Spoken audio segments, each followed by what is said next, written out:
So I guess we can move on to the next story, and this is an update on last week's story regarding the Mafia Collection. So now we have a little bit more details as to what specifically we're getting here. So as we spoke about last week, 2K Games is releasing a remastered versions of all 3 of their Mafia games. The update to that is that the first title is actually getting closer to a full remake, which will be available with the full Trilogy collection on August 28th.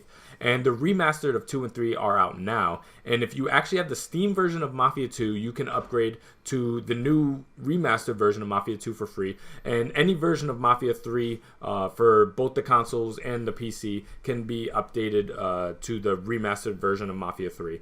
I don't know much about what the Mafia 3 version remaster even looks like because, again, Mafia 3 is not that old of a game. So I'm assuming they probably just brought in all the DLC and maybe cleaned up some of the maybe lighting and engine issues with 3 and kind of cleaned it up a little bit.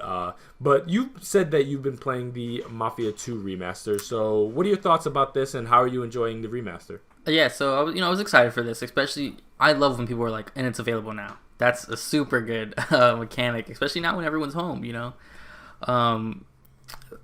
So the Mafia 3 thing, before I jump to the Mafia 2, so from what I've seen, and I jumped in just to kind of see it a little bit, they did kind of just like clean a few things up. Their main thing is all the DLC is free if you own Mafia. So if you got Mafia 3 on PlayStation Plus last year, whenever they gave it away, if you go in now, all the DLCs in there marked as free. So if that's your game, hey, look, there's more stuff if you never got those DLCs and special weapons and stuff like that. So I've been in the Mafia 2 game, obviously. I've been playing that for quite a few hours. And I was super excited because I have such little experience with Mafia 2. Like, I've played it before, but I never really was in the story and stuff like that. And I couldn't remember it. This was 2011 was Mafia 2? Around then, yeah. And I love this kind of vibe you get when you immediately launch it and the music just starts up and you're seeing, the city, which, it's Empire Bay is what they call it, which is kind of a mix of like New York, Chicago, San Francisco, like Detroit and Boston, all kind. I always, in my head, I thought it was like New York. I don't know why I thought they actually used New York, but it's like a mixture of all these cities put together. But it feels so good to just be like driving around in like the 1940s, and it's like it's like it's like late 1940s, I believe, when the game's taking place. It starts in one decade and kind of moves into the next one halfway through. Yeah, when you jump through, yeah. So so it's like late 1940s into early, the 50s, and it's super cool to see the style, to see all the cars, to have the radio playing and have them talking about, like what's going on with the war, and they're like, they're talking about the big 3 and decisions like that. It's such a weird aspect because we don't really see many games anymore take on that section, which I think is it's a big mistake on people not trying to capitalize on that, which is why I think Mafia is going to really strike that chord, because the whole Mafia mob feel is super popular. I mean, we got that what was that movie that just came out recently, but the big mob movie on Netflix, Irishman really captivated that. People love The Sopranos and stuff like that. And so jumping into this game, the storytelling's super good. It's super streamlined in a sense where it's not like a super bloated open world game. Like you can take your time doing some side missions and getting money to get some suits and looking all cool in your suits and stuff like that.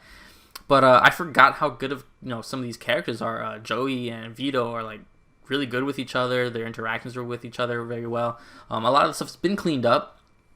I had to go look at screenshots of and some videos of the original Mafia 2 because I don't remember what it looked like, and it's less what they did with like Saints Row, where Saints Row looks like significantly like better. This one, they kind of sharpened up some edges, cleaned up some colors, made it a little bit more solid, taking advantage obviously of stronger engines. 8 years after your release, can kind of put the game in. I haven't had many pop-ins, not that I noticed. I'm trying to think of any glitches. I don't really remember any the only glitch is sometimes when you wear a hat, for some reason my forehead comes through the hat, and that's a weird thing. Okay. And I'm playing it on Xbox, Xbox One X. So did they have a 4K upgrade on the Mafia 2? Because I know 3 does. I'm trying to think now. I believe it is.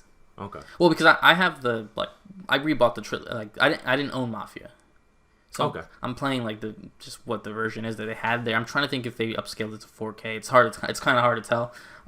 In the 2011 game, it looks like it though, because when I'm trying driving through the snow and stuff like that, there are some like small particles and stuff like that, and they look a little bit cleaner. I'm trying to think. I want to say it's like it's upscaled for sure to 4K. Okay. So it does look very smooth, and it plays very smooth. I mean, besides that, I have no complaints with the actual port of it, and well, the actual remastered of it. I don't want to call it a port. My one complaint is the same complaint everybody has: is that weird melee system in Mafia. Yeah. Besides that, I'm having a lot of fun with it. It is a little bit shorter than I remember. I don't know if I'm just kind of streamlining it. I'm not spending a lot of times like stealing car and selling it to the junkyard and stuff, but yeah, I'm going through chapters like. The first sitting, I was already in chapter 6 or something like that. I wasn't like purposely like just busting through, but the story's good. You want to see Vito kind of. I was like, I gotta get the money from Mama, so she has to pay off her her debts and stuff that your dad left, and little things that just make me smile though. Like when you go to like work at the dock, and I'm putting boxes away, and like after the 4th box, he automatically is like, I'm not doing this, and you walk and you gotta like. Enforce people to pay their haircut dues and stuff that just fit in that time and era, and the things you really can't do in like game set place. And like if you look at like GTA, you can't have them go shake people down to pay their haircut dues and stuff like that. So I'm really excited for it. I'm super excited to look into when they do Mafia the 1 remake, which is August. So I'm glad they didn't release them all at once, because then you're like kind of overwhelmed. I think it's smart putting 2 and 3 together, obviously, because 3 is less liked. So if people aren't going to jump into that, you can buy them separate if you needed to. If you have a specific Mafia game, you get a better deal if you buy the trilogy. I think for $60 you get all 3. Yeah. If not, I think the Mafia 1 remake is going to be $40, and then the other 2 games are $30 if you don't own them already. But yeah, that's my kind of thing for Mafia. It's good. Yeah, so it seems like this one, or at least for Mafia 2, is way more of like a traditional remaster. Yeah, they're not remaking assets or anything like that. I replayed Mafia 2 literally maybe 3 months ago or so like that. So it wasn't that long ago. I played it through Xbox One backwards compatibility because I have it on disc for 360. Mm-hmm. And obviously they do a little bit of cleaning up when you play on backwards compatibility there, but again, since I played it not so long ago, there's not much for me to revisit in terms of a remaster here. Yeah. This game, if you guys haven't played, it's a fairly linear game. It's a linear game set in an open world, so there's no real kind of like you pull up kind of a list here, and there's a list of side quests to go there. There's nothing really to do there. The more diversions come from your own interest. So if you want to go around stealing cars and having shootouts and stuff like that, you can do that. Kind of like the older GTA games, but there's nothing kind of like on paper like, hey, go do this side quest completely separated from the story. Mm-hmm. It's not really structured like that. The game is not long at all. I think I beat it in under 12 hours. So if you don't screw around in the city and you just go from mission to mission to mission, you could easily do that. There's no leveling up or anything like that. You amass more than enough money there to kind of afford extra ammo, extra outfits, and stuff like that, kind of just going through the story naturally. So I would say that if you've never played this game, definitely give it a shot. But in terms of replayability, if you've played it relatively recent, maybe hold out for the Mafia 1 remake. Mm-hmm. Because that one, and if you definitely haven't played 3, I say give that a shot, because 3 definitely has its issues, but it's a very different experience, and I really, really enjoy what they kind of wanted to do there from a narrative perspective. So if you want to play 1 and 2, give 3 a shot too, because I think there's a lot of good stuff to be had there. I think the gameplay loop of 3 is not so great. It's very repetitive, but I think the world they kind of set up there is pretty awesome in its own regard. Yeah, again, for people, if they're thinking about Mafia 2, yeah, if you know the first one, or the original one very well, there's nothing added to my knowledge, and the only thing they add is, I think they put a bonus outfit of Clay from Mafia 3, his jacket. There's a little DLC too there for 2. You can wear it in 2 right from the get-go, but I don't know why you'd want to do that. It's got the wrong name it has the wrong name tag, and it doesn't fit Vito, so that's the only real difference. But for Mafia fans, it's a good time out there, and we'll have more opinions when the first remake, the remake of the first one comes out.